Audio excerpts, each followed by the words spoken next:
Hello, everyone. I can't believe it. We've reached the middle of the semester. It seems like yesterday when we reviewed the syllabus on the first day of class. But here we are. Not only does this week mark the middle of the semester, but it also marks the second grace period in our course. So during this week, you can submit past due assignments such as journal entries and discussion forum responses for weeks 4 through 7 without penalty until the end of the day on Sunday, March 24th. This week also marks the end of Module 3, Technology and Society, and the beginning of the last module of our course, Module 4, Preserving History. Although this is a new module, it takes us back to the personal examination of Module 2, Language and Identity, because oral history is a form of history that attempts to preserve the personal, private experiences of historical events.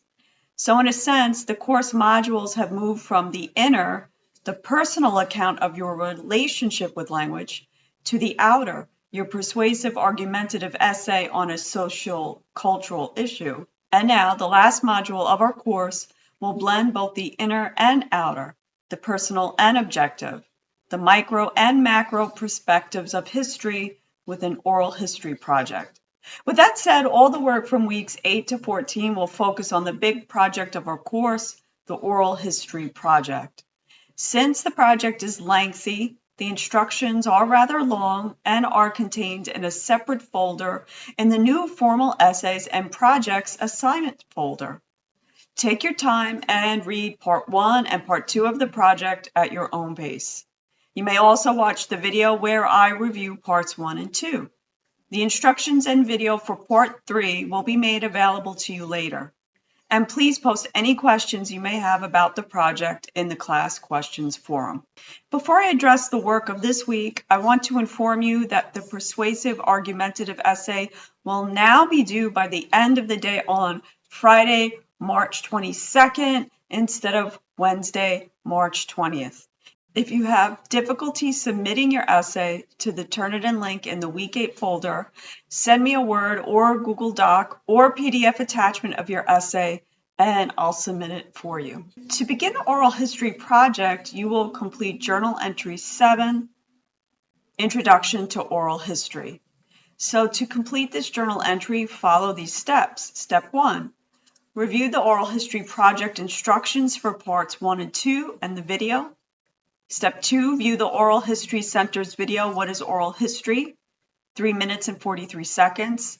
And read the section, What is Oral History? From the Smithsonian Institution Archives, How to Do Oral History. Step 3, respond to the following questions in your journal entry. After reviewing the resources from steps 1 and 2, how would you define oral history? Why do you think oral history is important? What questions do you have about conducting an oral history? What problems, issues do you foresee with this project? How might these problems or issues be resolved?